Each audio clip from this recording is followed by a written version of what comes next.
To some of you, the discussion we are going to carry along in this series may be a little new or novel, but many are already aware of the existence of at least the symbolic factors with which we are to be concerned.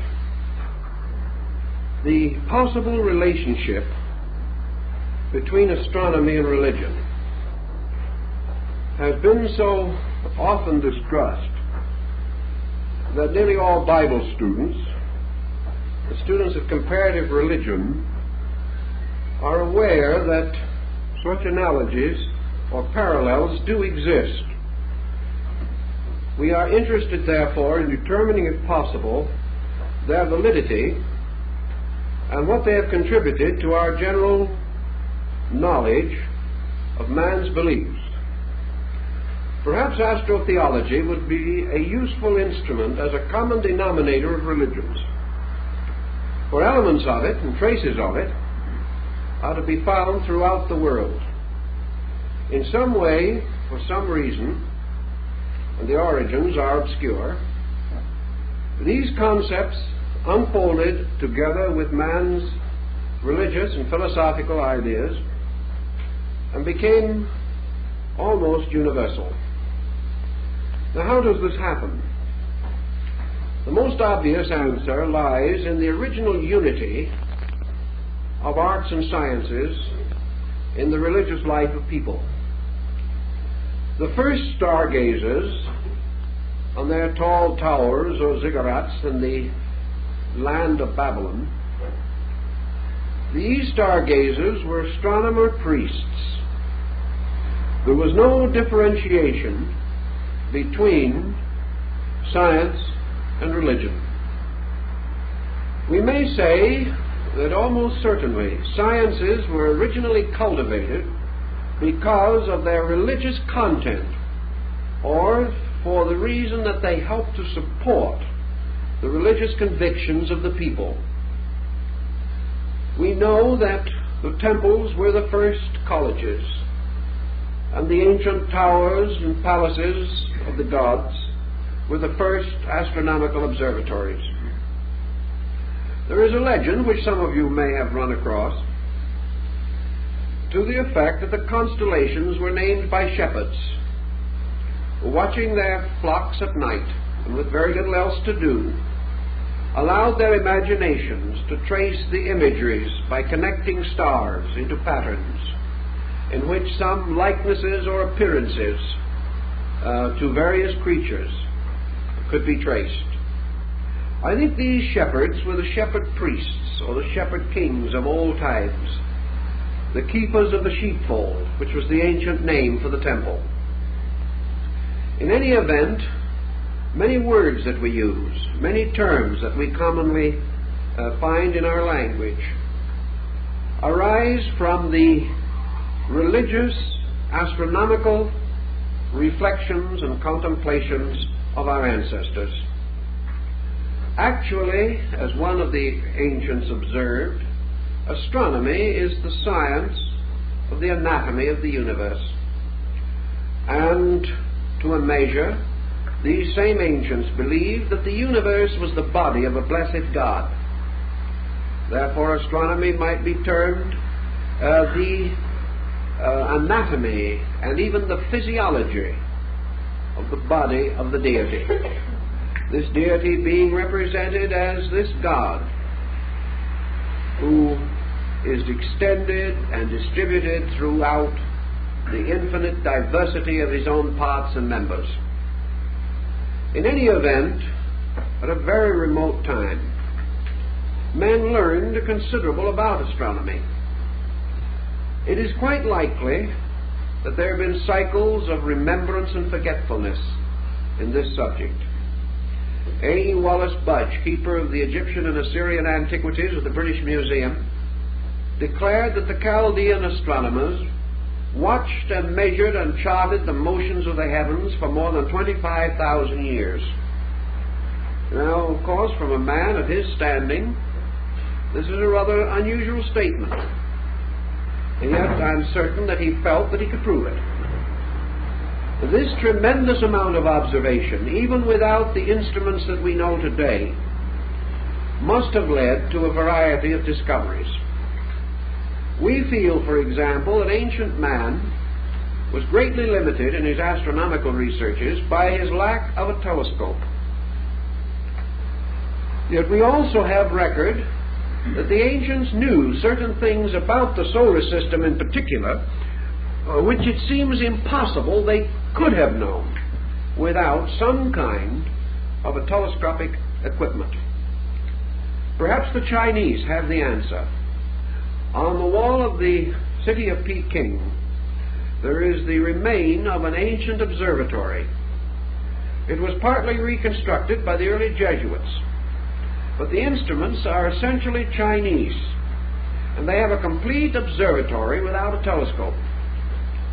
Now, what they did to meet this peculiar need was a masterpiece in optics. They discovered that by using a long hollow tube without a lens, they could restrict the light of the sky and concentrate the energy going into their own eyes. And by means of these tubes without lenses, they were able to make a number of observations which would not normally be possible to the individual. They were able to give us a very clear understanding of many peculiar details.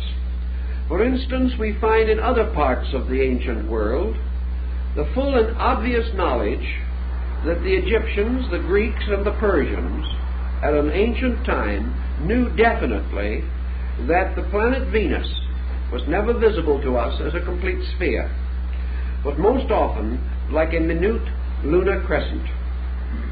They also discovered in the field of Babylon the rings on Saturn, and the ancient deity of the Babylonians, corresponding to the deity Saturn, is always shown standing in the midst of rings which circle his body.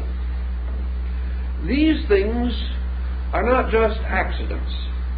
They tell us that at a long ago time, men made comparatively accurate observations of the world in which they lived. Pythagoras, writing or teaching about 600 years before the beginning of the Christian era, was one of the first to note that the planets in their chariots, the chariots of the gods, circled around the blazing altar of the sun. He is accredited generally with the first statement of the heliocentric system of astronomy as we know it today. How then have we forgotten all these things? The only answer is that in the waste of time, in the destruction of learned institutions, in the gradual decadence of the great temple mysteries, conquest, pillage, war, and destruction, many choice and valuable records were hopelessly destroyed, as in the case of the destruction of the great Serapean and Brocchian collections in Alexandria. Thus we dropped a dark curtain across history, having obliterated most of the early relics and records of man's intellectual life. We have every knowledge, then, that in the general and broad need of the world, ancient man was reasonably well equipped. He knew the earth was round. He was aware of the Western Hemisphere long before the beginning of the Christian era. And according to Plutarch, the historian, the Gulf of St. Lawrence and the Great Lakes area of the United States was explored by Grecian navigators at least 15 to 1800 years before its rediscovery at the time of Columbus. And of course Columbus really was searching for a passage to Asia. He did not realize in the beginning that he had discovered a new continent. These ancient records and many legends and myths and fables all point out things that we should know but which we have gently ignored. It is almost certain that the Chinese navigated the coast of California 2,500 years ago.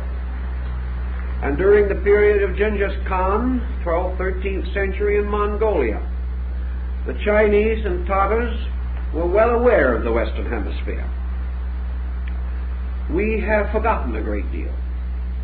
And we have forgotten a great deal of the source of what we call existing knowledge and the reason for it.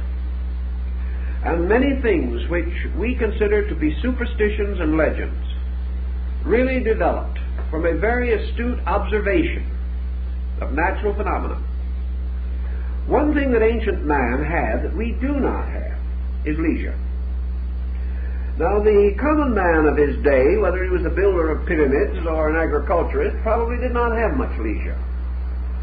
But there was a very broad, deep, scholarly class, particularly the priesthood, then the custodians of all knowledge, who not only had leisure, but an infinite kind of patience, which also runs short with us. This is the kind of patience which will permit a problem to be passed down through 20 generations without impatience. Observations and reflections were not carried on by small groups in a period of months, weeks, or even years, but became the projects of empires and of dynasties and of descents of families, so that one problem may have been labored over for 1,000 years, each generation, each century, bestowing its own fragment of further insight. Thus, by observation with great patience, man accomplished much. Another factor which had something to do with all this was man's dependency upon himself. Today we are no longer dependent upon the faculties and powers with which we were originally endowed. We have supplemented these powers and faculties by innumerable devices, depending more and more upon mechanistic substitution. We no longer need or call upon the resources of our own observational powers. Some years ago, an experiment was carried on one of the American Indian reservations, where it was demonstrated that a certain Indian of reasonable attainments, not a cultured man as we would term one, just a man who lived with his flock, watched them at night like the shepherds of old, and lived as our primordial ancestors lived. This man could distinctly hear a watch ticking in a man's pocket 65 feet away. We have no such power of hearing as this. It's gone, because we have no need for it. The present moment, we pick up the phone and get the correct time. Our entire way of life, when someone wants us to get out of the way on the road, they give us a blast we can hear a mile away. The individual no longer needs these faculties. He does not need them for his survival. He does not have to scent game. He does not have to scent danger. And with the way his fog is now, his senses wouldn't last long anyway. But in any case, he certainly, in those days, had the clearest and most complete possession of his faculties. He lived simply. He ate simply. His foods were not denatured. His life was not filled with unnecessary artificial tensions that close in on modern man. He could contemplate. His mind was not disturbed by the confusions that we know. And while he had his problems and his troubles, most certainly, he lived a simpler way of life. And with this simpler way, he was close to nature. And his intuitions, his inspirations, and his revelations had an authenticity which we cannot deny. For we know that all forms of knowledge that we boast today originated in times when the powers and faculties of man must have supplied him with the total instrument with which he worked. He had to be able to produce these things out of himself. And because of that, we marvel at algebra, we marvel at geometry, and all of these forms of learning, but they came from the past, from long ago. Man has improved upon it. But in the dawn of time stand the shadowy figures of the originators. And these figures, some way, stand head and shoulders above those who have made new and useful applications of these first great dynamic thoughts. And in this group of dynamics belongs our problem of astronomy. Now, in astronomy in those days, we involved another term, which perhaps has fallen likewise into evil times, and that is the term astrology. It is unlikely that, with the exception of navigation and the calendar, that ancient man studied astronomy from any great, profound interest merely in the heavens and their motions. His interest was in meaning, not in motion. He was searching the heavens for truths, not facts. He was looking for dynamics, and always his problem was to apply his knowledge to the immediate problem of his own existence.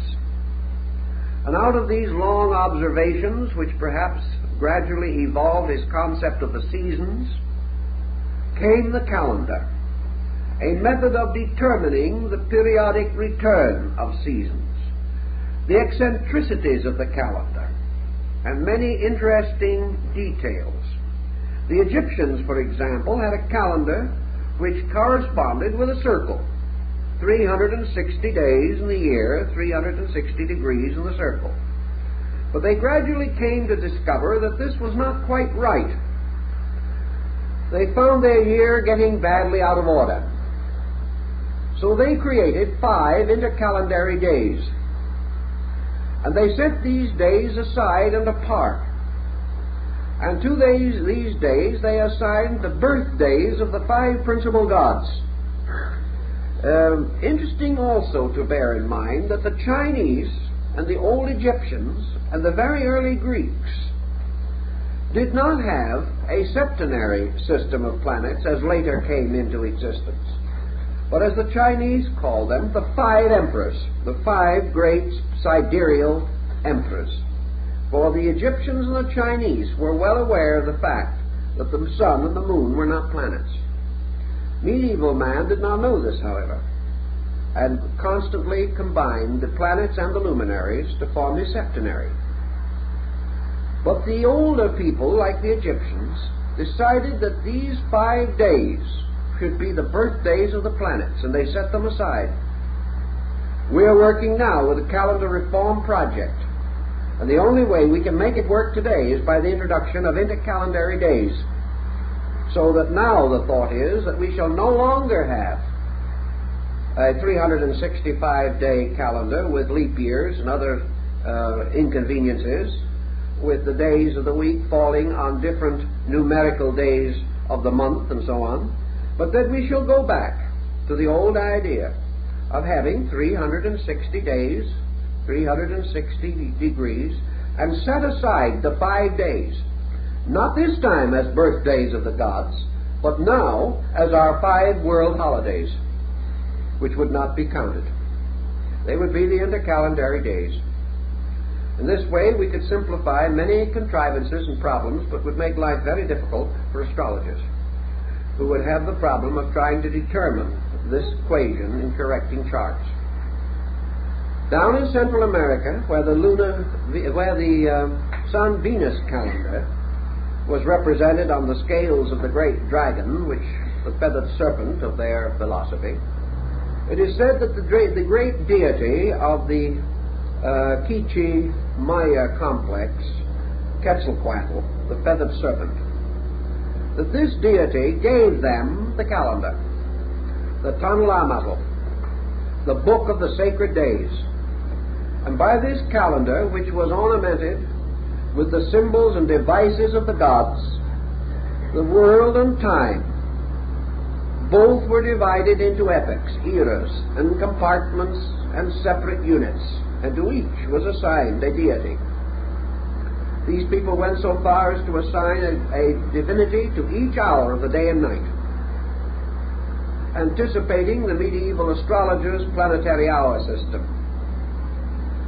All through the ancient world, the calendars and the gods went together. One of the first uses of the calendar probably was to determine religious feasts. And we still have this concept in the church calendar and saints' days. and many other similar devices. The calendar then served a great many purposes. First and most, however, it served man to observe the seasons of his planting, of his reaping. It told him when to watch in Egypt for the inundation of the Nile upon which his life depended. It taught him to prepare for the rigors of winter in other climes. It gave him an accurate way of measuring the annual climate of his world. It also told him that each of the changes of the seasons brought new forces into play in his environment and the conditions under which he existed. Each of these changes had its good side and its bad side. Each brought something if he could know how to use it. Each took something away. Therefore, he must provide at certain times. Tithing came from putting away the seed, 10% of the seed, for the next harvest. And gradually our agrarian ancestor found that the heavens in their motions regulated his crops, which the farmer of our own generation also has learned to know. Experimentation on farms in Arizona under the Department of Agriculture has shown definitely that there is a relationship between the growth of plants and the various phases of the moon and things of that nature. So in his practical observation, our ancient priest ancestor prophet made use of these forms of knowledge. He did not gain them immediately, but he should have been able to observe, if he kept the records, the seasonal motions over these thousands of years and observe the results in his own life. Way back in this time, a discovery was made. We do not know who made it, when it was made, but it certainly was long before the beginning of the Christian era. And it was probably made in that great philosophical complex of peoples that flourished in the Near East and the valley of the Euphrates from 3,000 to 4,000 years before the beginning of the Christian era. It may have been simultaneously discovered in India and China, for the records are to be found everywhere. And that was that there was another and larger motion that had a very important bearing upon life. And this motion was the precession of the equinoxes. This term, precession of the equinoxes, to one completely unfamiliar with the subject, is just a little difficult to explain briefly. But it means that there is a slow but constant westward motion of the equinoctial points. This motion is exhilarated by a combination of solar-lunar activity and slightly retarded by a reverse planetary activity. As a result of these forces pulling in contrary or inconsistent manners, this precessional motion now means, and has meant as long as man can remember or learn, that each year the sun reaches the equinox slightly sooner than the year before. That actually the coming of the sun is a little over 1 minute earlier each year, making an astronomical degree in about 72 years. Thus, every 72 years, the sun seems to drop back at the equinox 1 degree. If it so does, it drops back approximately 30 degrees every 2,160 years. And it drops back around the entire circle to any hypothetical point in one longer cycle of 25,920 years. In this period of time, the sun seems, only by appearance, seems to drop back around the entire circle of the zodiac, falling backward or fading backward at the rate of 1 degree every 72 years. This has been a very important time pattern, and the complete precession of the equinoxes, requiring 25,920 years, is referred to as the Great Platonic Year. Plato was aware of it 300 years or more before the beginning of the Christian era. We know it today. No one has ever been able to shake the phenomenon. We have found new explanations for what caused it, but the fact that it happens is still beyond controversy. And this peculiar heavenly motion has significance in a very wonderful way, and is perhaps the most important link that we have between astronomy and religion in ancient times. The precession of the equinox, therefore, means that every 2160 years the sun reaches the equinoctial point in a different sign of the zodiac, each sign constituting 30 degrees.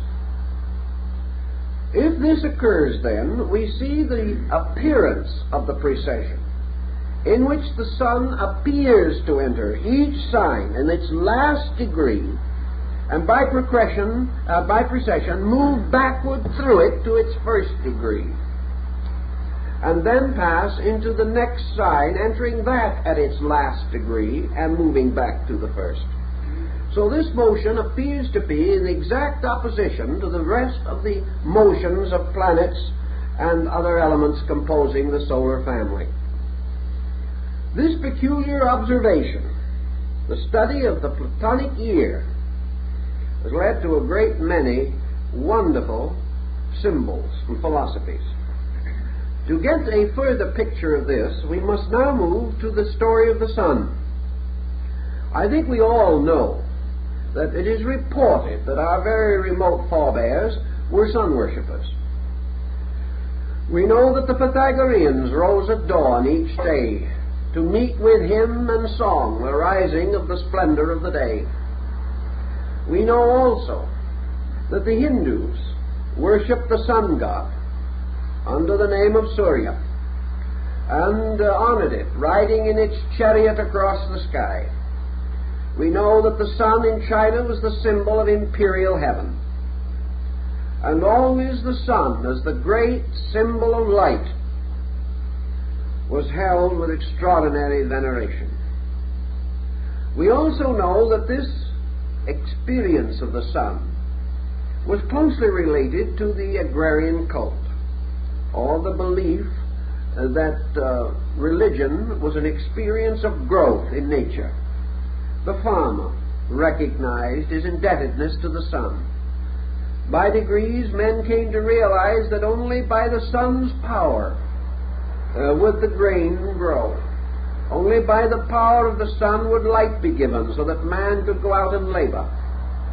That if he was too long separated from the sun, man himself lost much of his vitality and power. And by degrees, the sun became a God symbol. The all-seeing eye of the ancients, the eye of Horus in Egypt, is actually a symbol of the sun, as is the pupil of the human eye. The sun was regarded as the eye of God, and it is said in the Bible that God made his tabernacle in the sun. All this sun worship was not merely a physical acceptance of the sun as a god.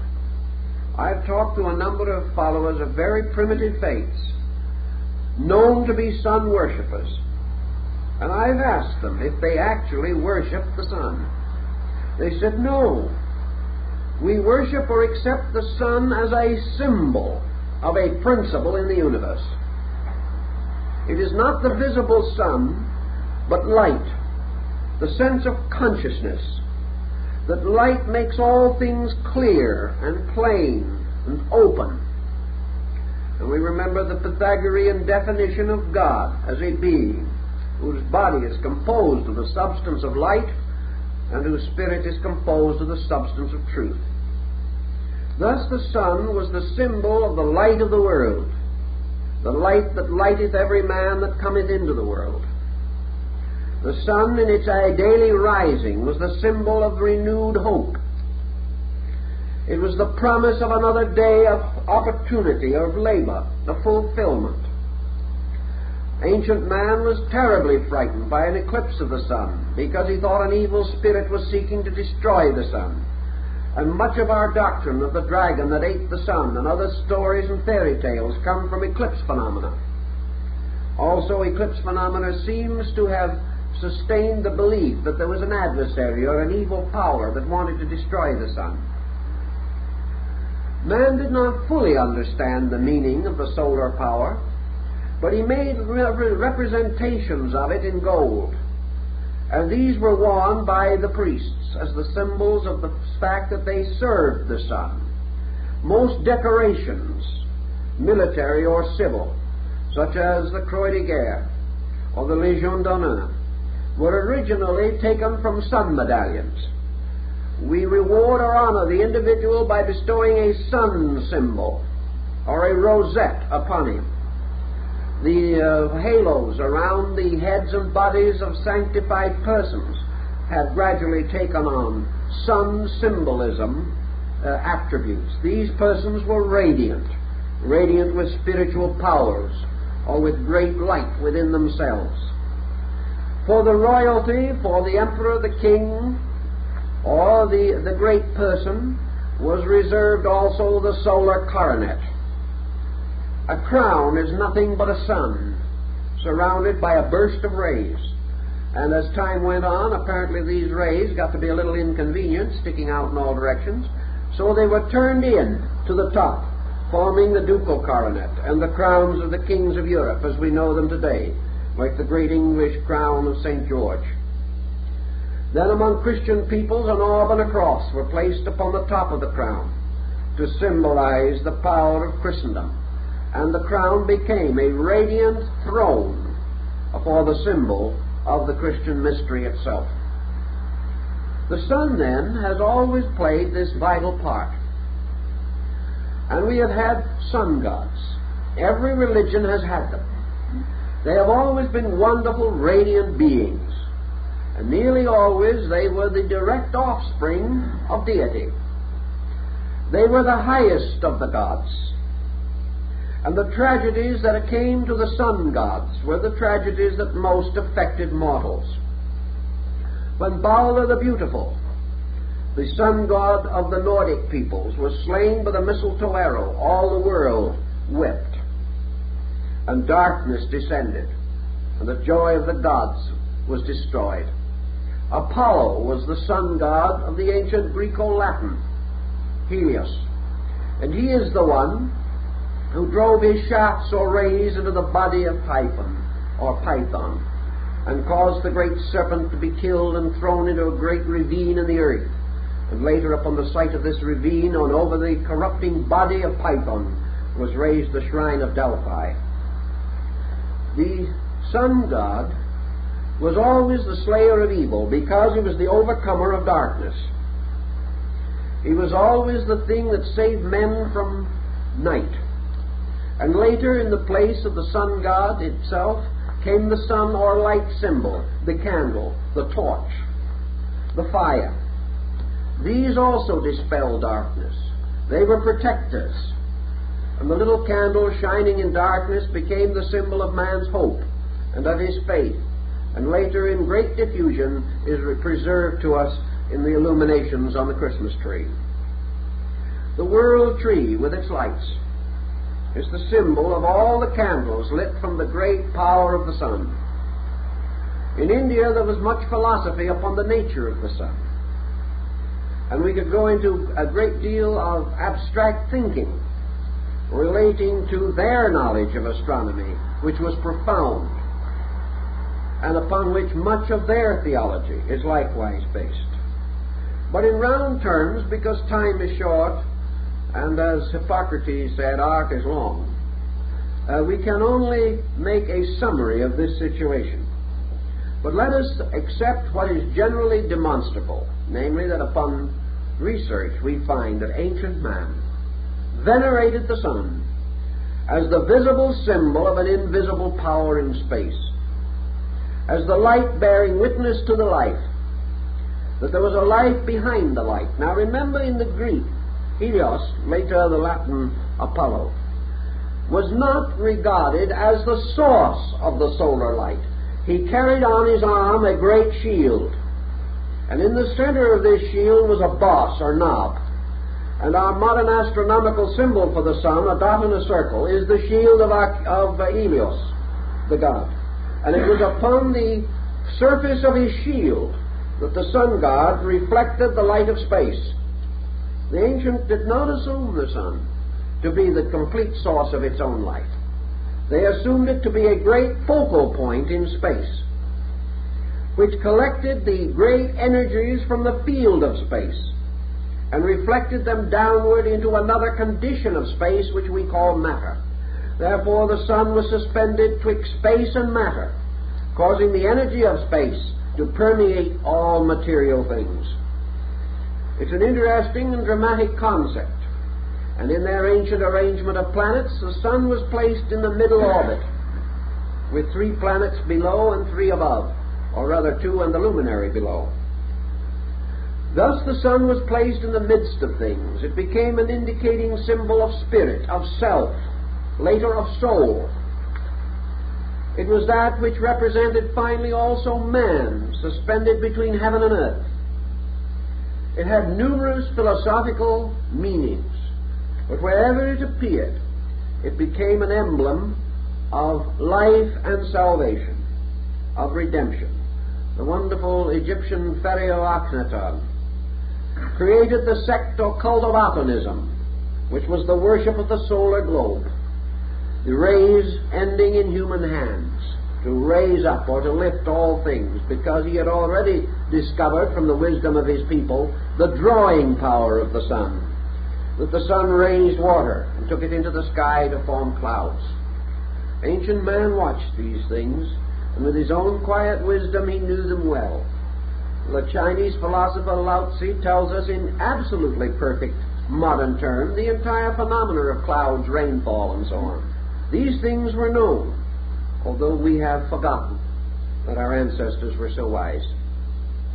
Now the sun deity, having to a great measure become the symbol of life, passed through 3 paralleling cycles of apparently similar activities.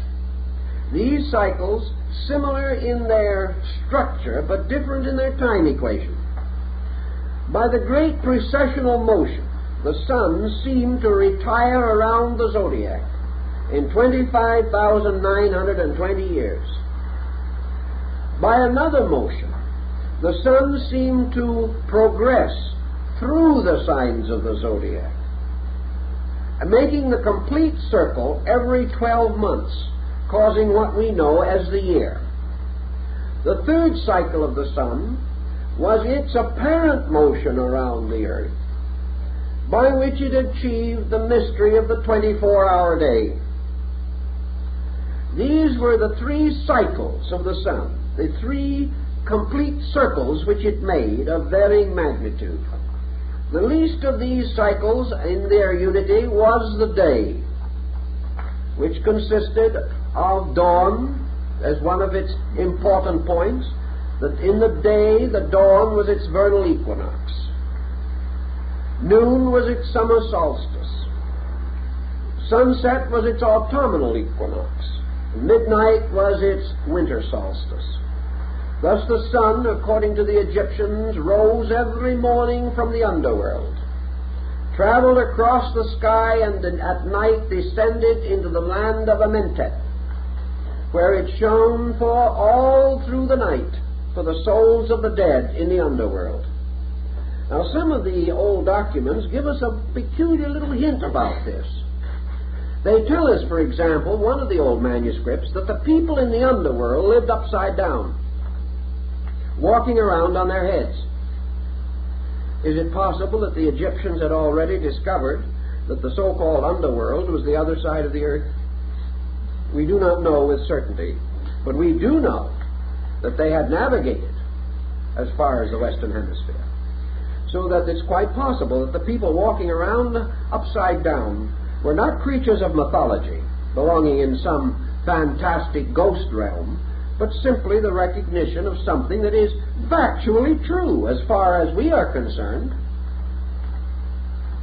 In any event, the sun shone in the daytime upon the world of the living and gleamed at night in the abode of the dead. The sun also had this secondary motion in which it went its great circle of the year. It was born on the 25th of December at the winter solstice. It won its great battle. Its resurrection over winter was achieved at the vernal equinox.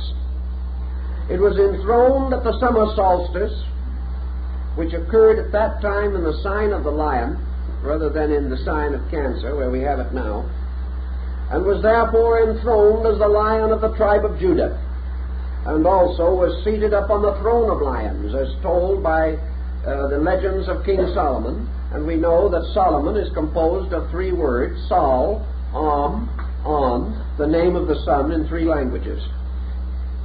All these different symbols. And then finally at the autumnal equinox, the sun goes forth to meet the mystery of winter, where it is to finally meet its death.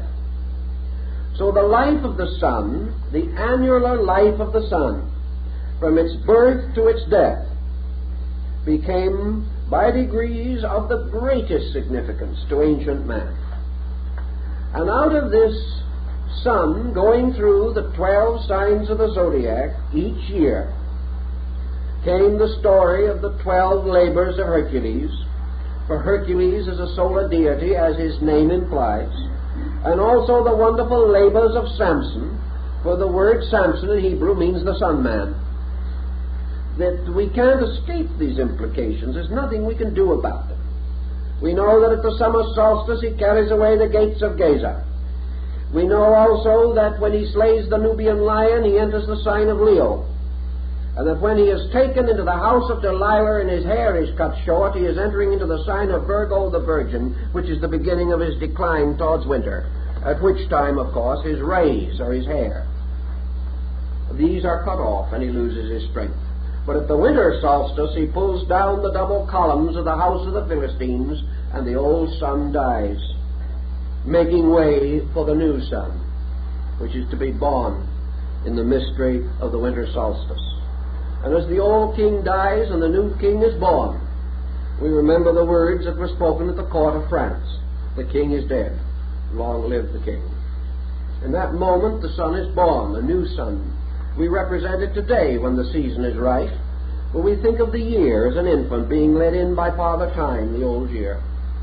So old Father Time goes his way and the new year is born. These symbols have come down to us from remote antiquity. And always the old and the new labor together, and forever ancient Cronus is combing out the golden hair of the solar maiden. It is a very interesting and profound symbolism, and upon it a great deal of religious material has been built. Now, in this development of the religion of the solar deity or the solar being, we know that it goes through the signs that this again becomes Sindad, the sailor, whose adventures are nothing more or less than the 12 labors of Hercules, very thinly veiled. They are also the labors of all the heroes, from the heroes of fairy tale to the great epic heroes. We know that always Siegfried is the sun lad, or the sun hero, who slays the dragon with the enchanted sword Noton. We know also that Siegfried, like all the solar heroes, finally dies, and in the great immolation scene of the Götterdämmerung, he is burned upon the funeral pyre. But out of the rising of the great waters at night, the Rhine or the ocean, there comes a new heaven and a new earth, and the gods go away, and the new gods and the new world come into being. Thus always this symbolism lives, making for us a wonderful drama. A drama we find in India in the story of Rama. There's manner also in China in the Yellow Emperor. Japan is the only country in the world of importance that made the sun god a goddess. It is the one ancient people that made the solar deity feminine and the lunar deity masculine. Just why and how, again, is one of the great questions, but in any event, Amaterasu Omikami, the goddess of the sun, is represented in Japanese philosophy by the metal mirror, the perfectly plain mirror that is hung over the gates of the Shinto temple.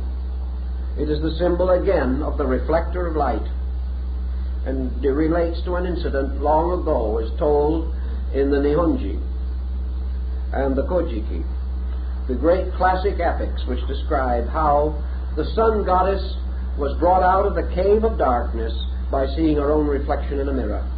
It was all very wonderful and gives us another phase of the same great story.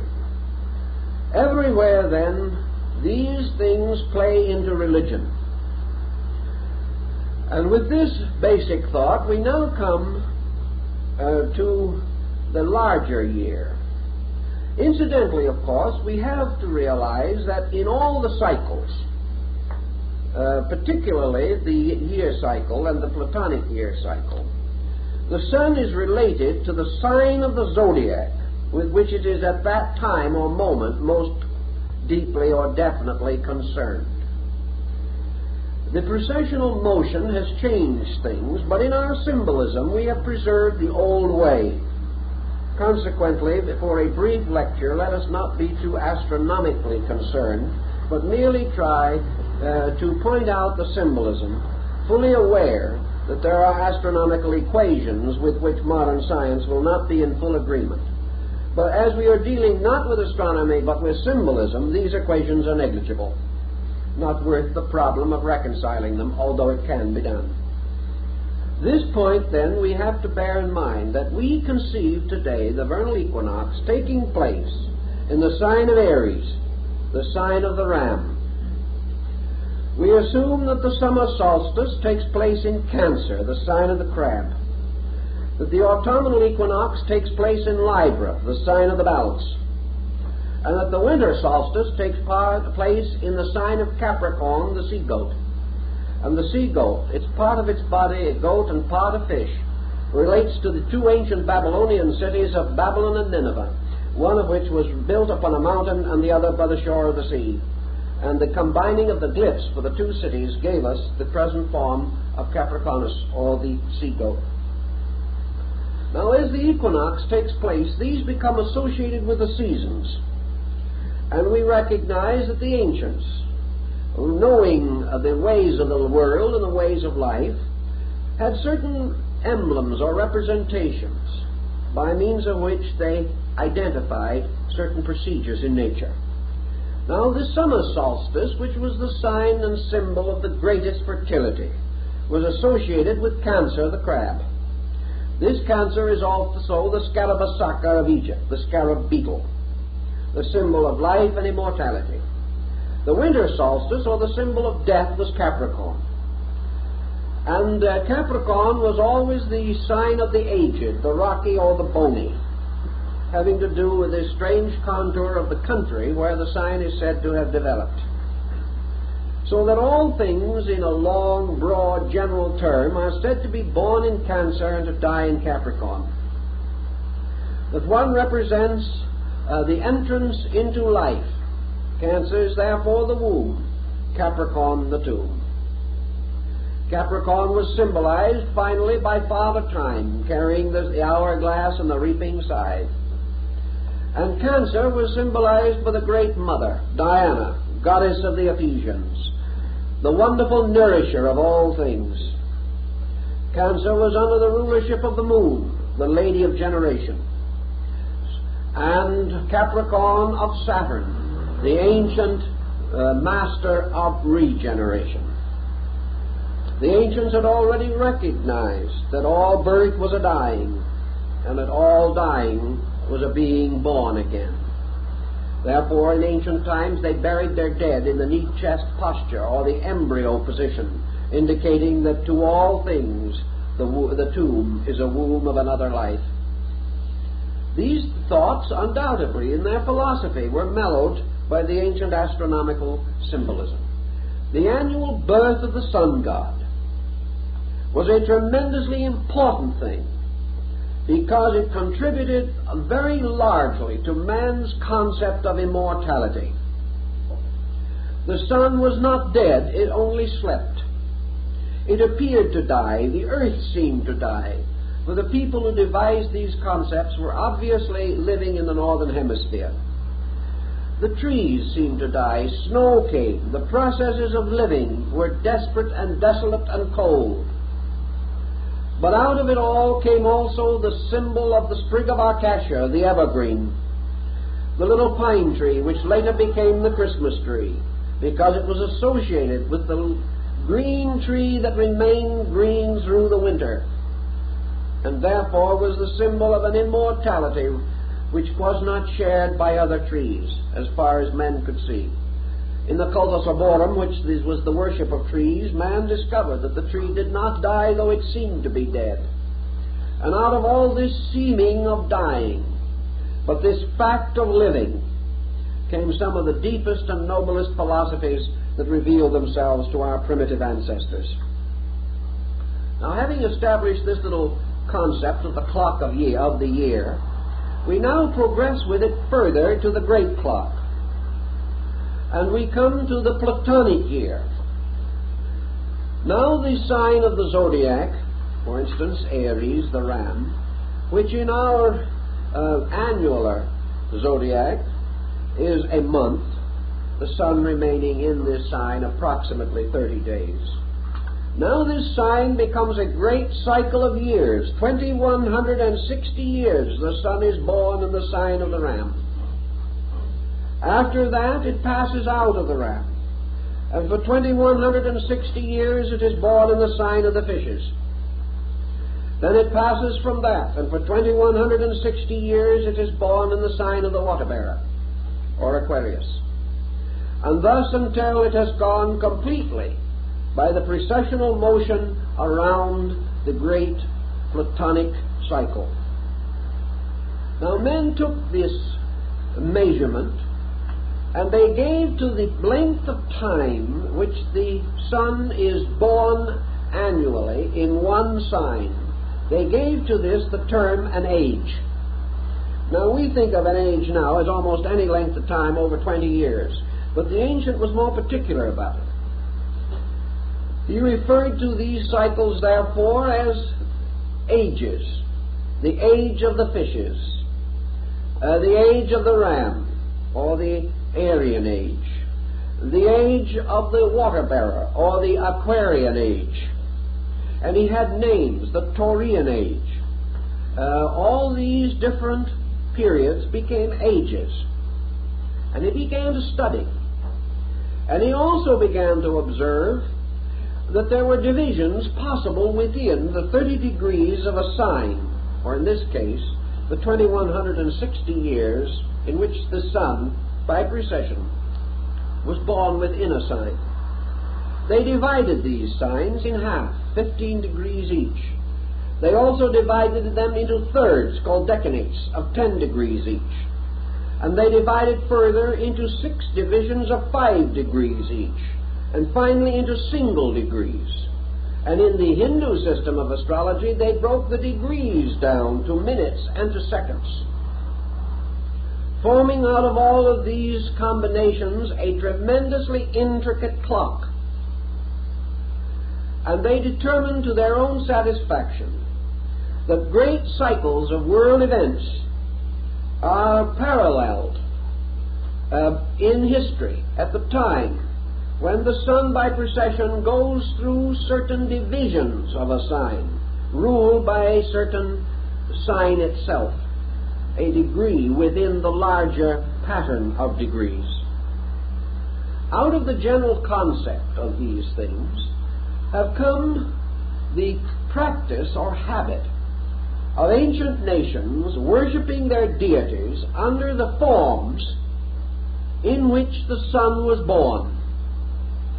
Therefore, in the time, let's go back a little bit, and we will say that in the time when the vernal equinox took place in Taurus, the bull, the celestial ox,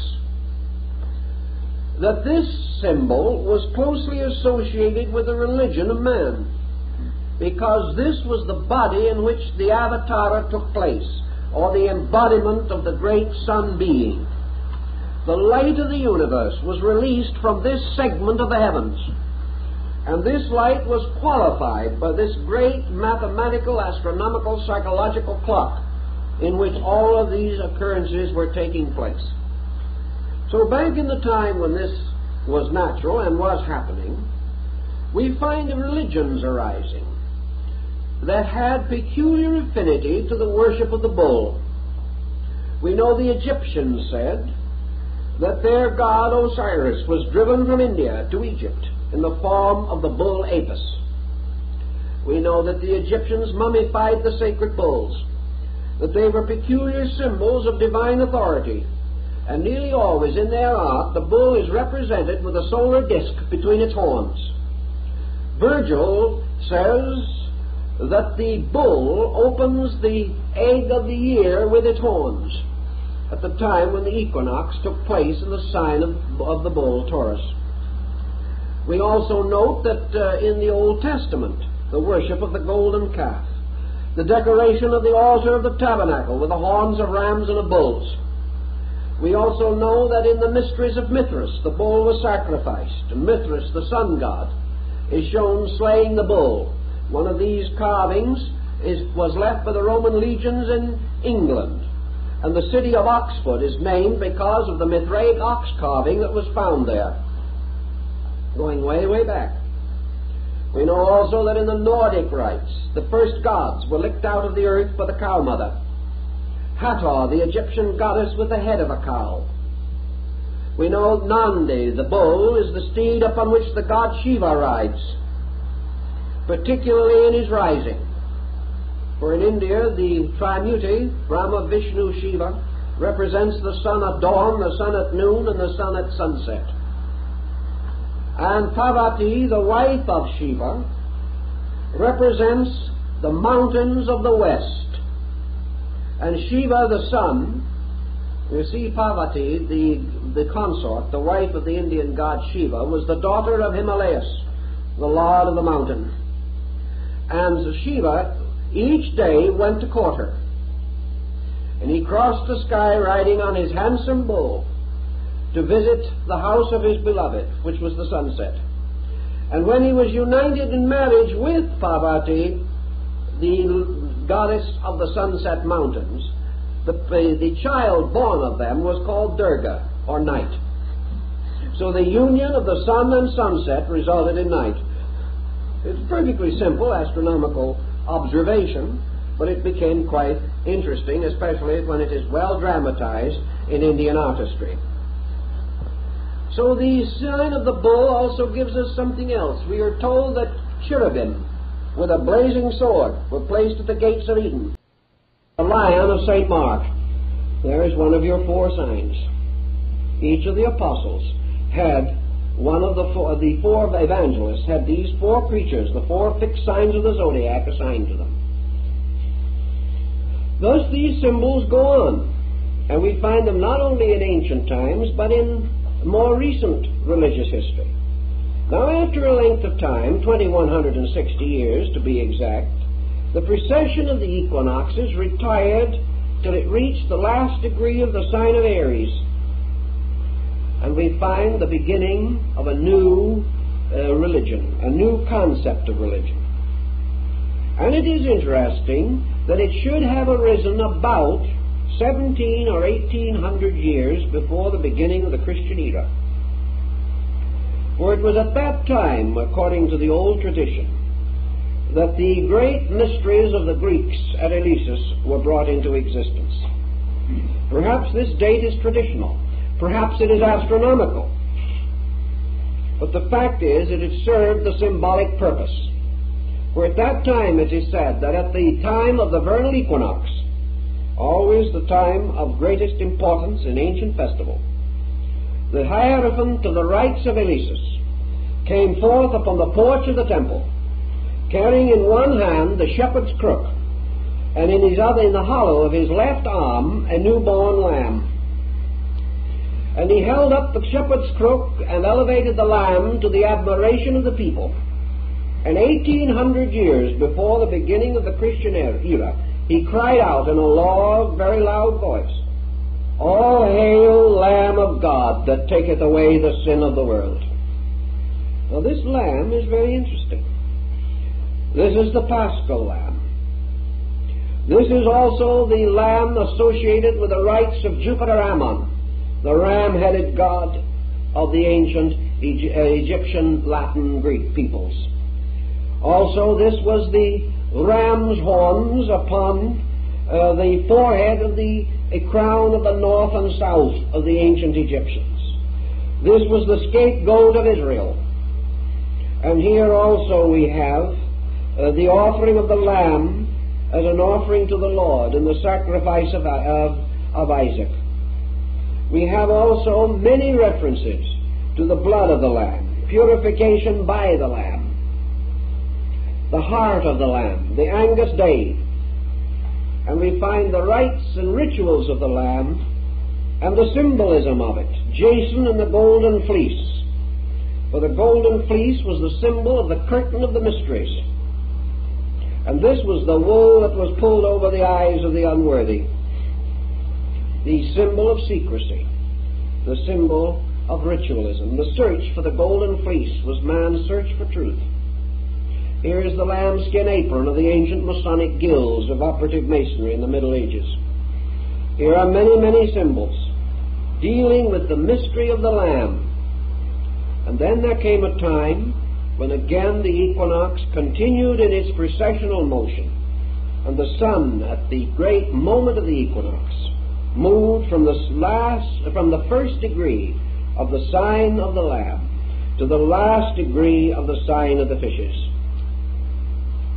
And when it occurred, when this happened, it entered into the sign which is ruled over by two small fishes. And here we come also to one of the most important points in the entire system of astronomical religion, and that is that the sign of the fishes is the last sign of the zodiac. The sign of the ram is the first. Now someone will say, why? How are you going to divide a circle into first and last? By what strange figuring did men come to the conclusion that Aries was the first sign? The answer goes back to the Vedic researches of India, for it is said that at the beginning of another great age that lasts much longer than the Platonic year, that at the beginning of a very great cycle of 4,320,000 years, that the original first point of a great cycle of time is established by the conjunction of the 5 planets and the 2 luminaries in one sign. This can only occur once in a vast cycle of mathematical calculation.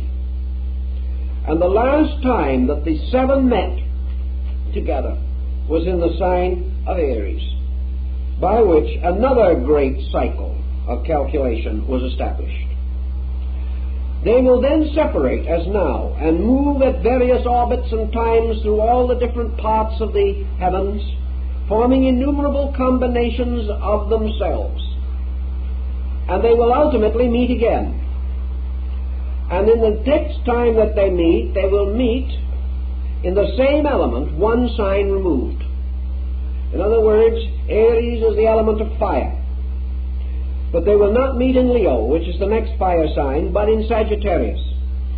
So the next great cycle will begin with the conjunction of the 5 planets and the 2 luminaries in Sagittarius, and that will measure another great cycle of world development. Within this cycle come the great yugas, the 4 ages which were known as the gold, silver, iron, and bronze ages of the ancients. All these things were mathematical, astronomical phenomena.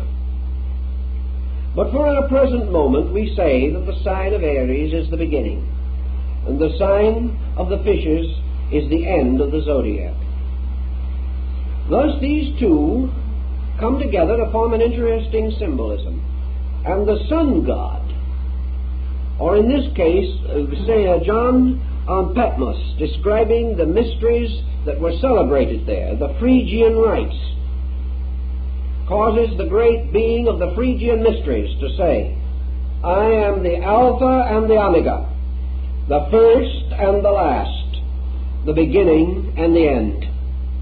Now, this also has very great interest because of two symbols particularly associated with Christianity.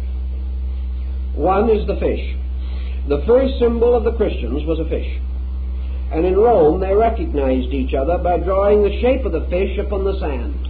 The name for fish was an acrostic on the name for Christ. St. Augustine says that Christ was a fish broiled for the sins of man. It's a very interesting symbolism.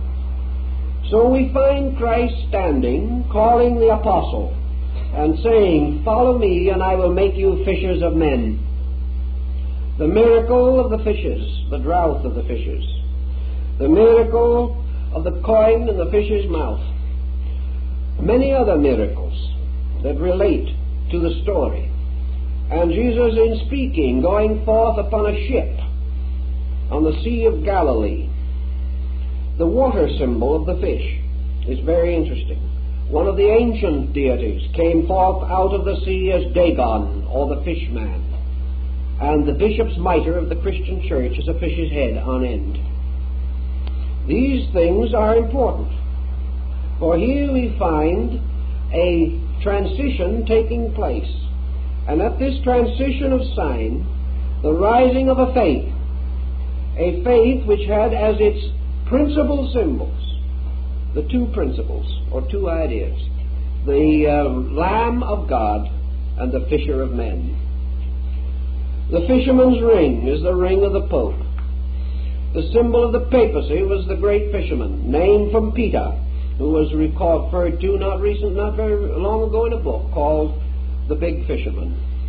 He was the fisher of men, and this was the symbolism. Now, if you look in your zodiac, you will find that directly across from the sign of the fishes is its opposite. Each sign has its opposite, there being 12 signs. And the opposite sign to the fishes is the sign of Virgo, the Virgin. And the Assumption of the Virgin, the feast of the Assumption of the Virgin, takes place when the sun, the symbol of the principle of life, is in the sign of the Virgin. It's a very interesting parallel again. Now, the Virgin in ancient times was Ceres or Cori, the mother who was always still a virgin, because she brought forth immaculately the food, the earth, the grain, the flowers, the trees. Everything was born from her, but she was still the mother of mysteries, the eternal Virgin. She was Isis, the mysterious being whose veil no man could lift. And this symbol in ancient astronomy carried in its arms either a sheath of grain, as Cori did, or sometimes the loaves of the Passover, or the unleavened bread. So we have an interesting thing. Jesus, the sun entering the symbol of the equinox and the sign of the fish, performed the miracle of feeding the multitude with 2 fishes and the barley loaves. And there were 12 baskets of scraps left. Again, the circle of the zodiac. Later, when the time came for the Master to prepare for the Passover, he sent a disciple into the city, and he said to him, "You will see a man who carries a pitcher of water on his shoulder. Follow that man. When he enters into a house, go in likewise, and go to the upper room and say that your master wishes it to celebrate the Passover." Who is the man with the pitcher of water on his shoulder? He is the Egyptian deity Canopus, the water man. He is also Aquarius, the water bearer, always represented in the ancient system of the zodiac as a man carrying a pitcher of water on his shoulder. He carried that pitcher of water long before the beginning of the Christian era. So the sun, moving on, goes into the new age, or the age that is to come, to celebrate again its passing over in the sign of the water bearer. Of course, the sign or the ritual of the Passover is the passing over of the sun at the time of the equinox. All these rituals have been very carefully measured to meet the astronomical requirements. Like the epoch and the golden year and all these things, we have calculations to run through every one of these symbols. Now, one of the great questions that has arisen perhaps in our studies a little has been to determine, if possible, the time of the beginning of the age of the fishes, or what we call the Piscean age. It is, of course, a nice, trite contrivance to say that it began with the beginning of the Christian era. But in India and in many other countries, a point is made with which some Western astronomers and astrologers will certainly be at variance, namely that at the present time the equinox is taking place approximately in the 8th degree of the sign of the fishes. It hasn't left. It hasn't moved into this other age yet. If the Indian and the old Chaldeo-Babylonian calculation is correct, by a very curious thing, a circumstance that is almost too remarkable to be a coincidence, the vernal equinox should have entered the sign of the fishes approximately the year 325 A.D. And that was the year of the establishment of the Christian Church by the Council of Nicaea. It would have entered at the time when the heaviest influence was upon the quality of Leo, which also corresponded exactly. If from that point on you calculate each step of the precession of the equinoxes, from that time to the present day, you will find some very remarkable things if you break up the year as the ancient did.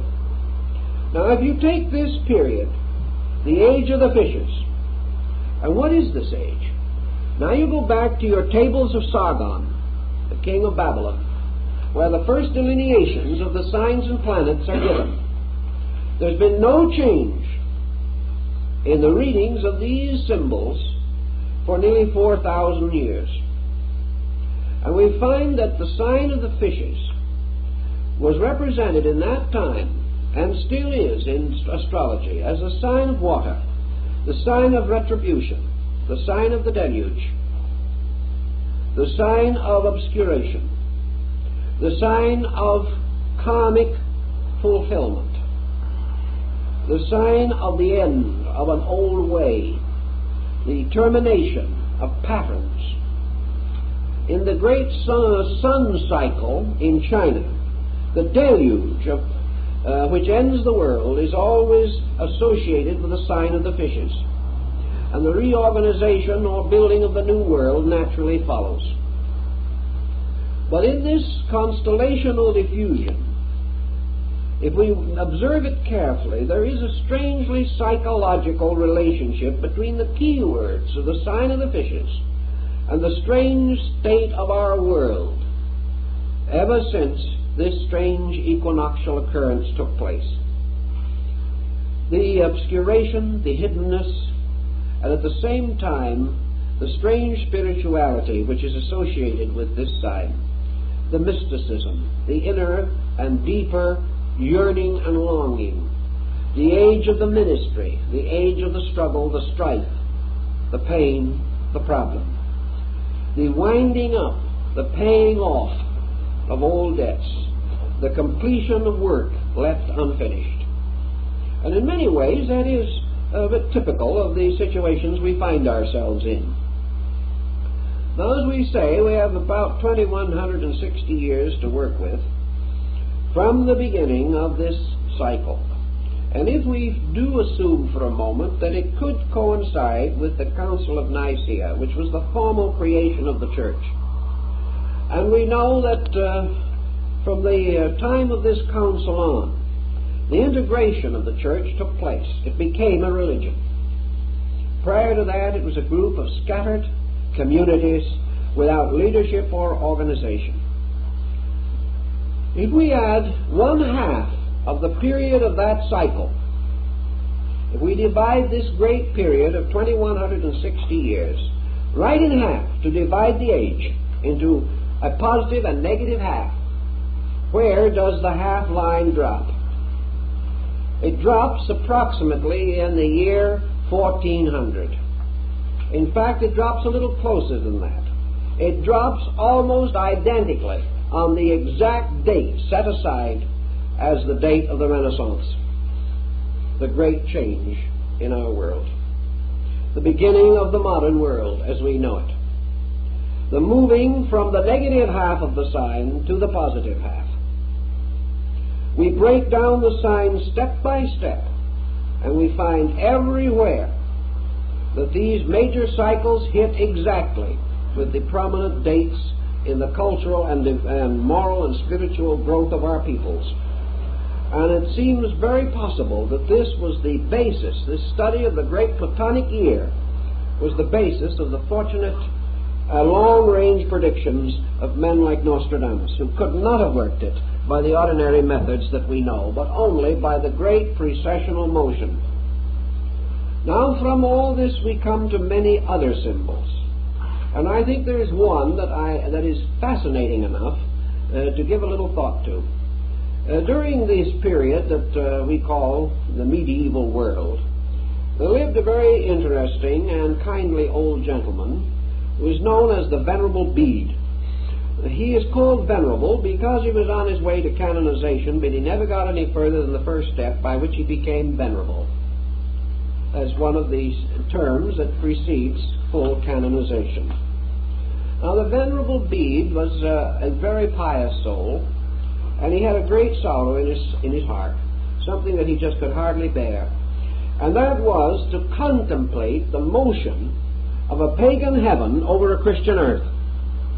Here were all the constellations, here was the Argonaut sailing off, here was Cetus the great whale, here were all these symbols, Hercules and Pegasus and Ariadne and all this, all moving over a perfectly respectable Christian commonwealth. It just didn't seem right. So the Venerable Bede decided to Christianize the heavens. And he did it. And we have in the library two very beautiful astronomical charts, very large ones, original prints from the Middle Ages, in full color, showing the Christian universe. He did it very simply. He simply took the various constellations and transformed them. The Krator, or cup of the Greeks, became the Holy Grail. The 12 signs of the zodiac became the 12 disciples. Nothing could be simpler. Cetus, the great fish, Leviathan, became Jonah's whale. And the Argonaut kept on sailing as Noah's Ark. All these symbols were perfectly fitted together. And the result was a great success. But suddenly everybody stopped in their tracks. Somebody had let the cat out of the bag. Actually, the symbolism proved the common origin of both groups. Actually, these symbols that were put in the place of the old were the equivalents in a new faith of identically the same principles. So everybody hushed it up and forgot about it until the French Revolution came along with still a different idea, and the situation has lapsed back, waiting now for another revolution on the part of scientists who probably will want to change all of these because they can't stand the superstitions of any group. So that now you don't speak about planets, speak about signs, you speak about so many degrees of right ascension. It's so much less personal and so much more scientific, but it comes out to the same place. Also, astrology is now giving way to a kind of new science which is going to be called cosmography or something of that nature, in which they are going to do something that was never heard of before. They're going to consider the possibility that the heavens influence the earth. So they're going to do it with a new name, and the right man is going to discover it, which is very, very important in our case. But this concept of the universe, again, shows much that tells us of the old ways and of the old concepts and rites. In the old days, the initiation rituals of the temples always followed in some mysterious manner this astronomical pattern. Apuleius, for example, in the Metamorphosis, describes his own initiation into the mysteries as far as he can. Then he says that to preserve his vows he must be silent. But he does explain that at one degree or part of the rite, this candidate is enveloped in a blue cloak covered with stars and constellations to indicate that he is being lifted up into the higher parts of the universe. Apuleius also tells us that in one of the degrees of the mysteries he beheld the sun shining under his feet at midnight, which is a very interesting point, looking very much as though somebody knew something about the astronomical theory, because theoretically at midnight that's approximately where you might expect it to be. Also he describes the rituals, and he follows very closely the description given by Porphyry in his Cave of the Nymphs, which is an interpretation of one section of the Odyssey of Homer. And he describes the cave of initiation, in which you descend under the earth and come into a room, the ceiling of which is made to represent the sky. And there are two entrances, one on each side, and you descend a set of steps. You walk across a common ground and ascend out to another set of steps. And the point of entrance into this underworld is called Cancer, and the point of exit is called Capricorn. And the adventures, wanderings, and terrible experiences of the candidate seeking initiation represents the motion of the sun through the signs Leo, Virgo, Libra, Scorpio, and Sagittarius.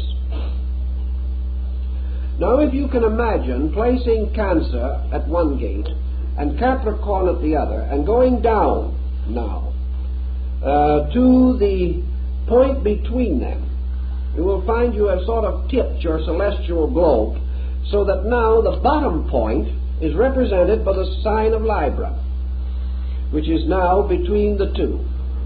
Cancer, Leo, Virgo, Libra, Scorpio, Sagittarius, Capricorn, you're out. So that Libra is placed at the center in the bottom. The sign of Libra is the scales. Here the soul, descending into the underworld, comes into the judgment hall of Osiris, where his consciousness or his conscience is weighed upon the scales in the psychostatia. The ancient peoples only had a zodiac of 10 signs at one time in a very remote period. They had no sign of Libra, and Virgo, Scorpio were one sign, and that is still indicated by the general shape of the two, except that in one the end of the M-like figure turns up, and in the other it turns back. Now, at the time of the so-called fall of man, it was believed that the signs were divided and Libra was inserted between them. There is a very ancient doctrine about that, increasing the number of the signs to 12. But the sign of the scales, placed in the judgment hall of the twin truths in the temple of Amentet, is at the bottom of this V-like pattern of the descent of man into judgment or into generation.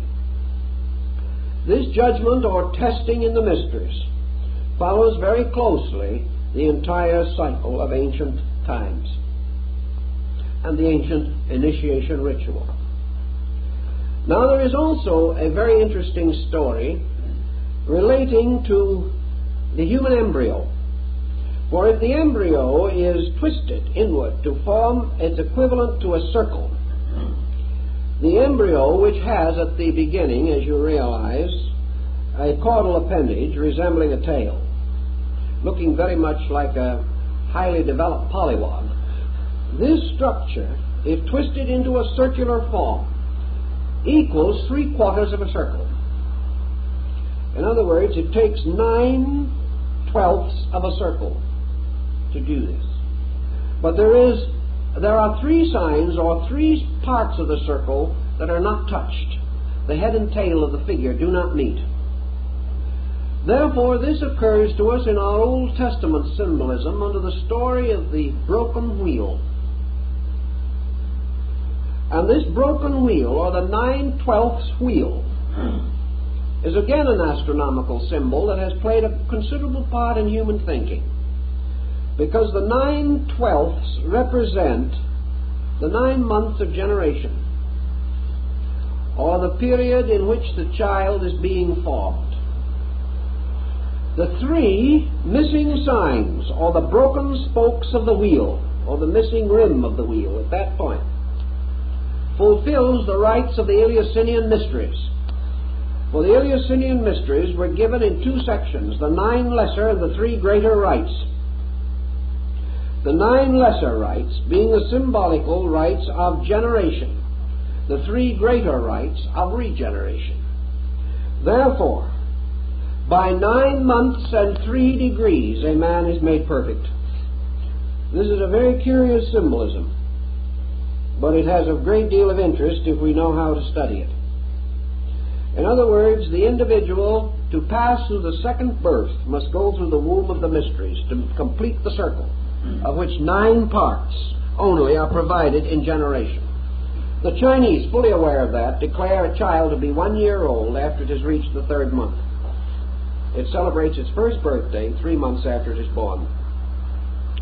This is part of a very curious doctrine, but it points to the 3 winter or fall months leading toward final death.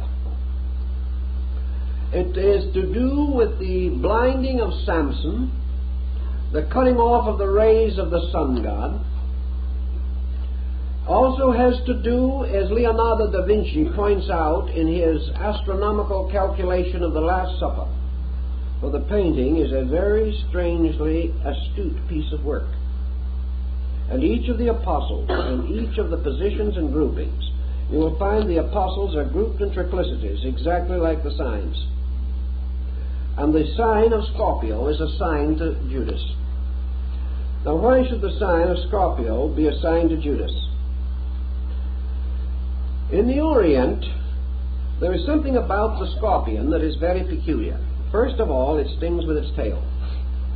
Therefore, it is the backbiter. The second thing that is about it that is strange is that the mark which it leaves is always in the form of a minute pair of human lips. The kiss of death, the kiss of betrayal. So that was the sign that was used to signify the destroyer, Typhon, who is also responsible for the destruction of the good god Osiris. The sign of the scorpion, however, in the ancient rituals has 3 meanings. 3 creatures have been assigned to it down through the ages. And depending upon the one that is selected, you have some concept of the true meaning of it. The scorpion is one sign that is associated with it. The second sign that is associated with it is the serpent. The third sign that is associated with it is the phoenix. So the scorpion, the serpent, and the phoenix were all given to that one sign of the zodiac. And the Rosicrucian mysteries of old European mysticism always bestowed their higher rites at the time of the sun being in a certain degree of Scorpio. Therefore, Scorpio was the symbol of death and rebirth, of evil and redemption. Most of all, it was man transcending his own inferior nature. It was the symbol of initiation into the secret rites which symbolize death. It was the death of the old and birth into the new. It is death always leading to liberation. And we find all through the ancient symbolism these parallels carefully preserved even into your alchemical mysteries. And in the combinations and structures of the alchemical stone of the wise man, there is what is called the horoscope of the stone. In other words, there is a symbol of the universe represented as a particular pattern of planets. And in this pattern of planets, the formula for the stone of the philosopher and the elixir of life and the transmutation of metal is said to have been concealed. And the mysterious eight-sided vault of Christian Rosenkreuz was formed into the symbol of a solar system, in the midst of which the body of the ancient adept is said to have been placed. All of these peculiar symbols trail down through the ages, reminding us of the numerous forms of indebtedness that we have to the planetary symbols. The Dionysian artificers, the great builders of the Greek cathedrals and churches, and also the builders of the theaters of Dionysus. Later they became the great Lombard builders of Europe, the builders of the medieval world and the Renaissance, the great Comosine masters. Nearly every one of the structures that they built was based mathematically upon a constellation.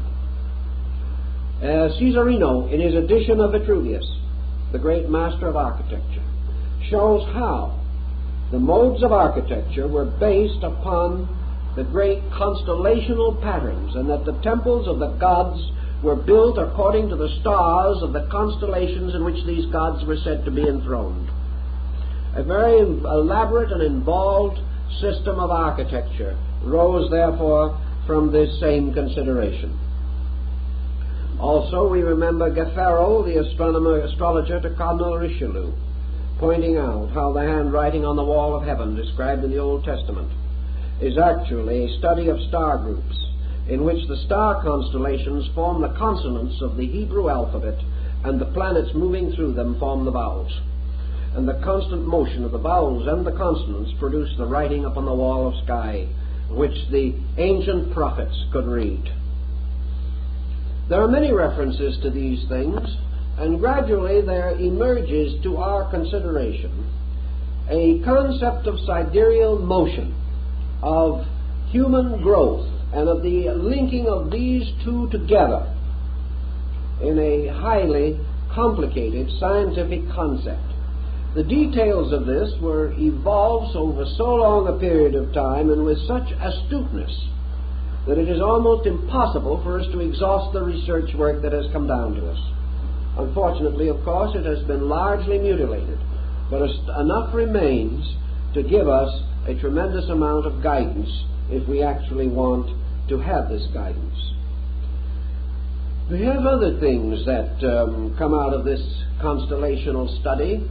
The constellation, the oldest circular zodiac known, that which was found at Dendera in Egypt and is now in the Bibliothèque Nationale in Paris, is a magnificent sandstone slab containing a study of the world, of the heavens as they were known at that time.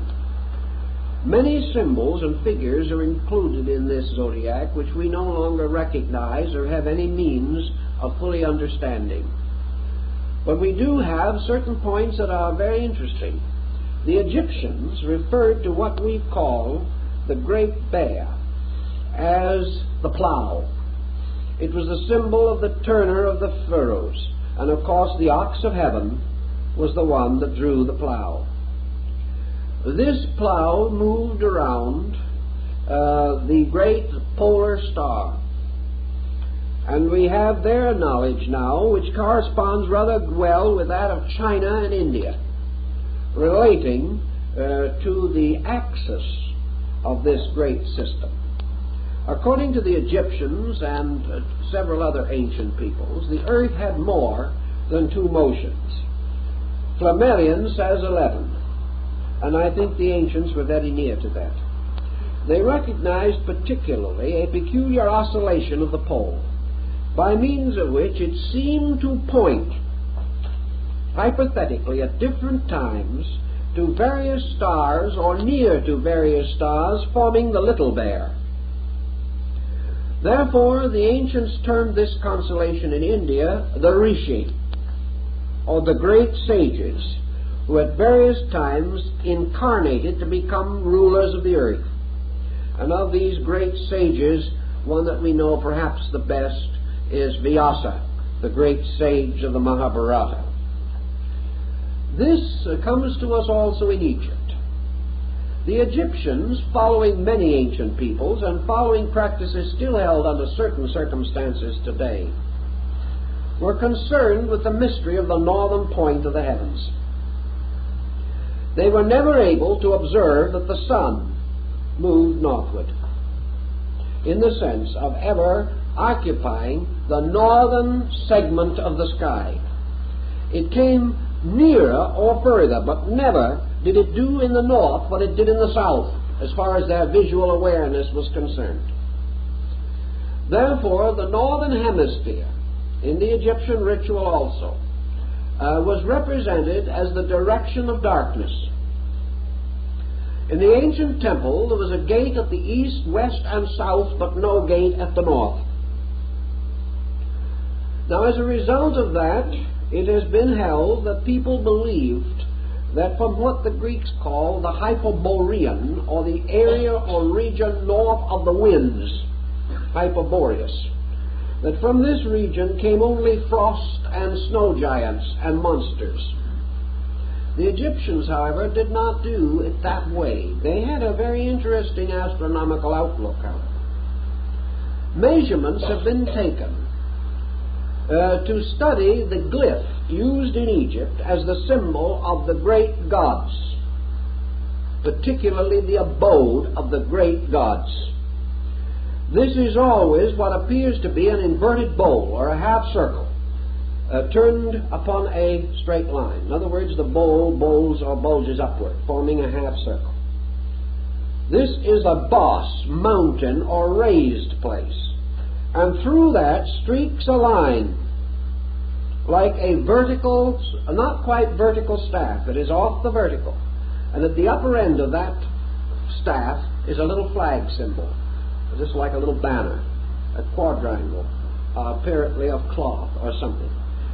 The sign of a deity was always the staff with the flag, probably because in those days great and honored persons were accompanied by bearers of devices, heraldic symbols, much like the knight-errants of the Middle Ages. But the thing that has always amazed students of Egyptology is the reason why in the abode of the great gods this flag staff cuts at an angle into this mountain or this mound. So somebody, for no good reason, perhaps it was Lepsius or one of the other early Egyptologists, began to study the inclination of this flag. And he examined a number of instances of it in great monuments. Of course, you can't be certain in hastily written documents by comparatively poor scribes, but in the great stone carvings, in the great sarcophagi texts and so on, he studied these things, and he found this was always the same. And he measured a little further, and he found that it coincides exactly with our inclination of the Earth's axis. What is it then? This mountain and this flag represents the North Pole, which was the abode of the gods, the great gods, that dwelt in silence. And in Egypt there was no symbol, no emblem, and no figure for the great gods. All the known gods, the gods of provinces, the creator gods, the cosmocrators, and the various Ammonian artificers, the creating gods that became later the Elohim of the opening chapters of Genesis. These deities are variously represented, sometimes with knives, representing the gougers, or the ones that carved matter out of space and formed worlds. Sometimes as Ptah, the potter of Memphis, forming the globe on a potter's wheel. Always the concept of the potter's wheel and its turning, however. They seem to be aware of that motion in their ancient rituals. A little later, further research indicated that on the great figures of Osiris, the plumed double crown of the North-South Empire was always worn at the same inclination. So the crown of Egypt corresponded in the inclination in relationship to the vertical, corresponded with that of the flag inclination on the mound, and also with the polar inclination. So here was an adornment, a symbol, tying to another principle, the principle of the pole and the polar mountain. Also, we know the Great Pyramid, by its orientation, was an astronomical marker of some nature or kind. The complex of pyramids have been regarded as probably the elements of a vast sundial system, similar in some ways to the complex of stones in England at Stonehenge, which was used by the Druids to determine the exact moment of the winter solstice. Here the great rituals were performed, particularly by capturing the ray of the newborn sun in a crystal lens in order to start the sacred fires by what we call burning glasses.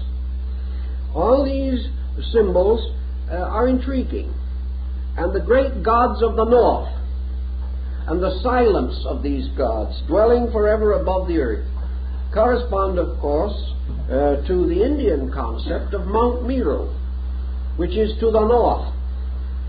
And in the Buddhist doctrine, Chang Shambhala, the city of the gods, means Chang, north. It means that it is the city of the north. And it is said that it is so glorious and so magnificent that lights are forever radiating from it. The Aurora Borealis. This house of the gods in the great north corresponds to the entire great concept of primitive Aryan myth and ritual. The ritual brought down from India along the migrations of the Aryans down the Indo-Gangetic plain long, long ago. Nor can we say that other peoples were not aware of these things. In your Central American complex of cultures, your pyramid builders and so on, you have great consideration given to the north and to the mystery that is hidden there, and the recognition that it has to do with the secret source of the universe, the great darkness from which light came. Because in all these systems, the great sun globe is always the child of heaven, the symbol of the first and only begotten of the veiled mother who is space, whose mystery no man can solve. The sun gods then go into their infinite diversity of activities. But always the sun god is a child of fatality. And we have another interesting group of legends arising which are called the myth of the dangerous child. This is the child whose coming is predestined and looked forward to by the wise, whose birth darkness attempts to prevent by despotism, who finally rises triumphant over his enemies, becomes the ruler of his kingdom, is betrayed and dies, and is buried at the winter solstice. Buried, as the ancient legend tells us, over the brow of a hill. And here he remains until by 3 degrees or 3 days or 3 signs he is raised again at Easter. And this great cycle goes on and on and on. The cycle of the religious mystery of the sun divinity. Many times we find the solar face also.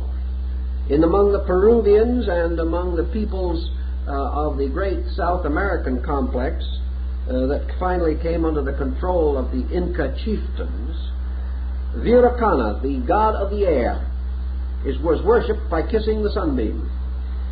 All you did was face it and kiss the light, and that was your adoration for God. The symbol, the supreme symbol in that area, was the great golden disk of the sun. And the story is told that it was a disk of solid gold and jewels 11 feet in diameter. And when the conquistadors under Pizarro divided up the spoils, one of them got this sun disk as his spoil by a throw of dice, and a few moments later lost it to another soldier by another throw of dice. That was the way things were done in those days. But these people undoubtedly recognized the same basic concept. Their rites and ceremonies and what we learn of their religion shows that they also based all of their calculations upon the sovereignty of the solar power and its great journey. This is the dangerous journey of the sun, the hazardous journey, which is beset by all manner of problems, like the journey of Siegfried down the river, the great Rhine journey, that leads him finally to the house of the Gibachun, where he is betrayed and killed by Hagan, the symbol of winter, the dark one. These different emblems, and we find them everywhere, also show in the Maya complex. On the Casa de los Monos at Chichen Itza in Yucatan, the so-called House of the Nuns, there is over the doorway of the ecclesia, or small chapel, the great one, Itzamna, the Lord of the mysteries, he of the azure plumes of the bird of paradise, and he is seated in the solar egg, surrounded by rays of light going in all directions. He is the great one whose tabernacle is in the sun. Beneath him spread out the ancient Myra glyphs for water. Around him clouds and lightning. But he is the great solar one. Now later, from him, by an immaculate conception, by the Virgin Xochiquetzal, was born Quetzalcoatl, the feathered serpent, the symbol of the sun's path and also of the same mysterious modes of the lunar arc which cause what we call today the dragon's head and tail in astrological research, the motion of the lunar orbit. And this great deity, Quetzalcoatl, was the good god, the sun god. He wore the bonnet of the Quetzal plumes, which was the symbol of the solar light rays, the feathers going out in all directions.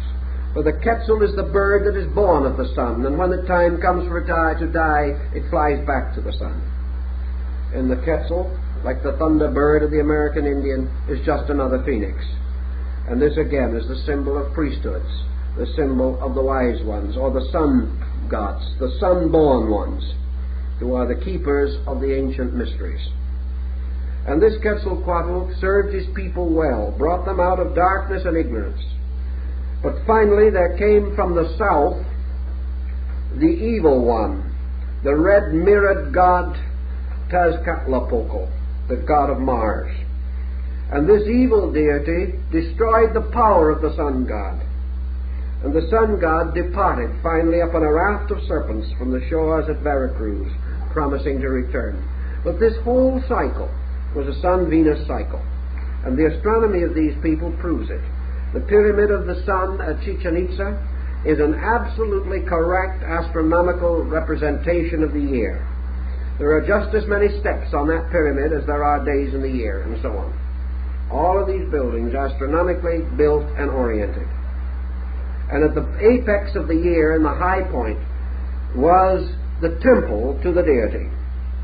The deity itself represented by the feathered serpent or the dragon.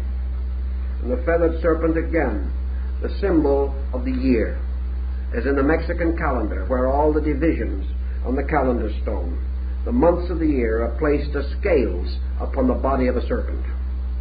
Thus every part of this mythology, and it is this same serpent, which is Python, which is slain by the sun god every year, when he overcomes the year and becomes master of life, or the keeper of the year. And every year also at the end, the year destroys him, and the new sun god must be born. So out of all of these concepts, perhaps you will have some general idea of the part that astronomy has played in religious symbolism. Now, we do not say that astronomy has given the meaning, but we do say that it has constituted the convenient symbolism and has rationalized and made authentic the outer structure of the mystical philosophy that is based upon the inner meaning of these symbols. And as we go through the series, we will try to explore that also, to find the ideas that are behind the use of these symbolic forms. But I'm afraid for that you're going to have to wait till next week. Which we consider to be superstitions and legends, really developed from a very astute observation of natural phenomena. One thing that ancient man had that we do not have is leisure. Now, the common man of his day, whether he was a builder of pyramids or an agriculturist, probably did not have much leisure. But there was a very broad, deep, scholarly class, particularly the priesthood, then the custodians of all knowledge, who not only had leisure but an infinite kind of patience, which also runs short with us. This is the kind of patience which will permit a problem to be passed down through 20 generations without impatience. Observations and reflections were not carried on by small groups in a period of months, weeks, or even years, but became the projects of empires and of dynasties and of descents of families, so that one problem may have been labored over for 1,000 years, each generation, each century, bestowing its own fragment of further insight. Thus, by observation with great patience, man accomplished much. Another factor which had something to do with all this was man's dependency upon himself. Today we are no longer dependent upon the faculties and powers with which we were originally endowed. We have supplemented these powers and faculties by innumerable devices, depending more and more upon mechanistic substitution. We no longer need or call upon the resources of our own observational powers. Some years ago, an experiment was carried on one of the American Indian reservations, where it was demonstrated that a certain Indian of reasonable attainments, not a cultured man as we would term one, just a man who lived with his flock, watched them at night like the shepherds of old, and lived as our primordial ancestors lived. This man could distinctly hear a watch ticking in a man's pocket 65 feet away. We have no such power of hearing as this. It's gone, because we have no need for it. The present moment was one of the first to note that the planets in their chariots, the chariots of the gods, circled around the blazing altar of the sun. He is accredited generally with the first statement of the heliocentric system of astronomy as we know it today. How then have we forgotten all these things?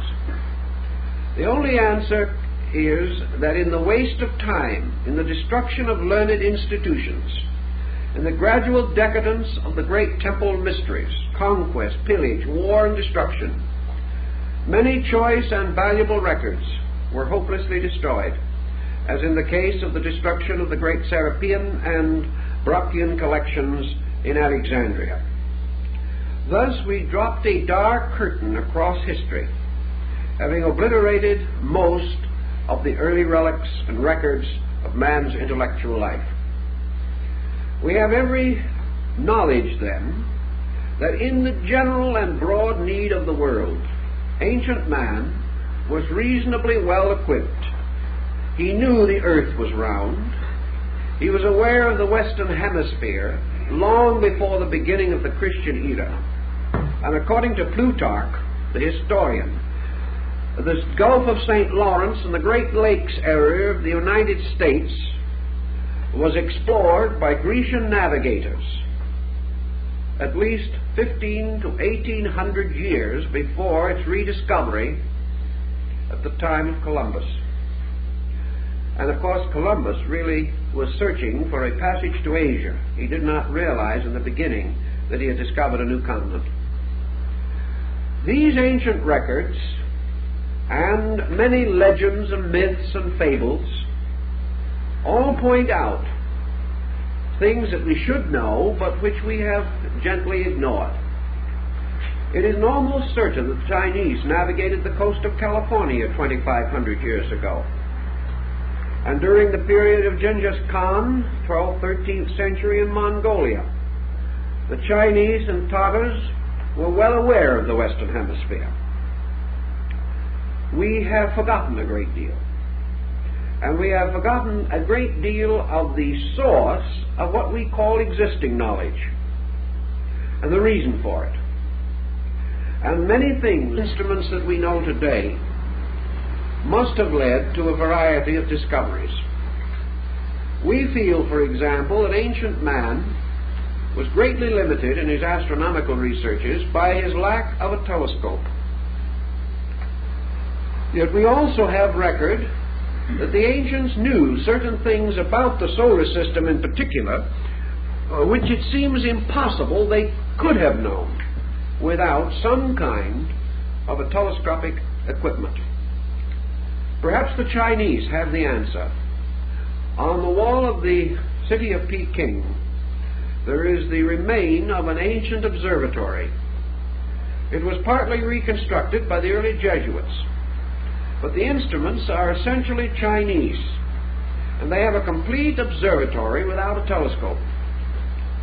Now, what they did to meet this peculiar need was a masterpiece in optics.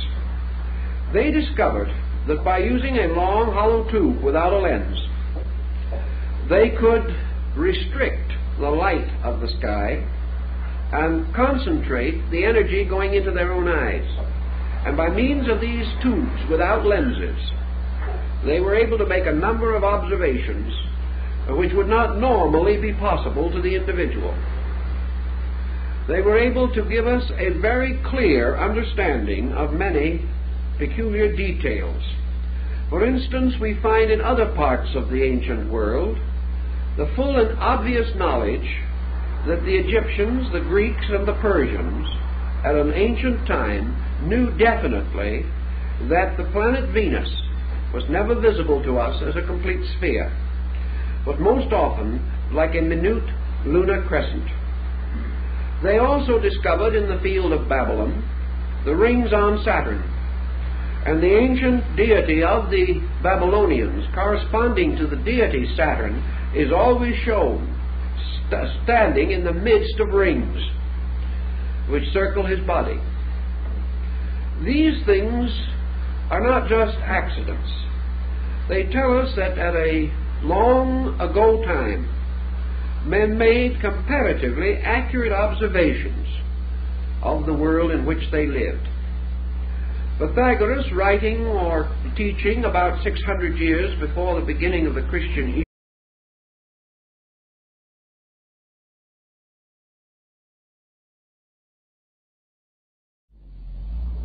to some of you, the discussion we are going to carry along in this series may be a little new or novel, but many are already aware of the existence of at least the symbolic factors with which we are to be concerned.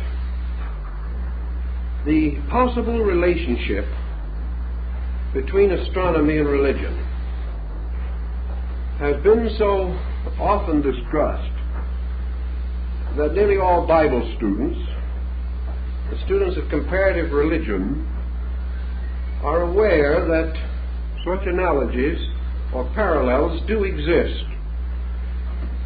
We are interested, therefore, in determining, if possible, their validity and what they have contributed to our general knowledge of man's beliefs.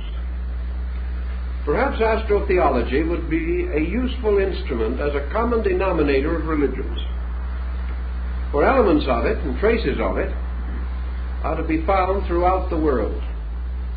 In some way, for some reason, and the origins are obscure, these concepts unfolded together with man's religious and philosophical ideas and became almost universal.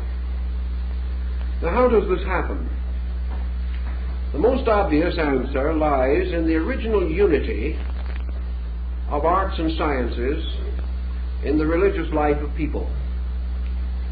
The first stargazers on their tall towers or ziggurats in the land of Babylon, these stargazers were astronomer priests.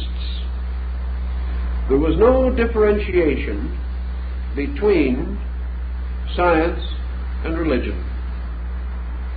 We may say that almost certainly sciences were originally cultivated because of their religious content, or for the reason that they helped to support the religious convictions of the people. We know that the temples were the first colleges, and the ancient towers and palaces of the gods were the first astronomical observatories. There is a legend, which some of you may have run across, to the effect that the constellations were named by shepherds who, watching their flocks at night and with very little else to do, allowed their imaginations to trace the imageries by connecting stars into patterns in which some likenesses or appearances to various creatures could be traced. I think these shepherds were the shepherd priests or the shepherd kings of old times, the keepers of the sheepfold, which was the ancient name for the temple. In any event, many words that we use, many terms that we commonly find in our language, arise from the religious, astronomical reflections and contemplations of our ancestors. Actually, as one of the ancients observed, astronomy is the science of the anatomy of the universe. And to a measure, these same ancients believed that the universe was the body of a blessed God. Therefore, astronomy might be termed the anatomy and even the physiology of the body of the deity. This deity being represented as this God who is extended and distributed throughout the infinite diversity of his own parts and members. In any event, at a very remote time, men learned considerable about astronomy. It is quite likely that there have been cycles of remembrance and forgetfulness in this subject. A. Wallace Budge, keeper of the Egyptian and Assyrian antiquities of the British Museum, declared that the Chaldean astronomers watched and measured and charted the motions of the heavens for more than 25,000 years. Now, of course, from a man of his standing, this is a rather unusual statement. And yet I'm certain that he felt that he could prove it. This tremendous amount of observation, even without the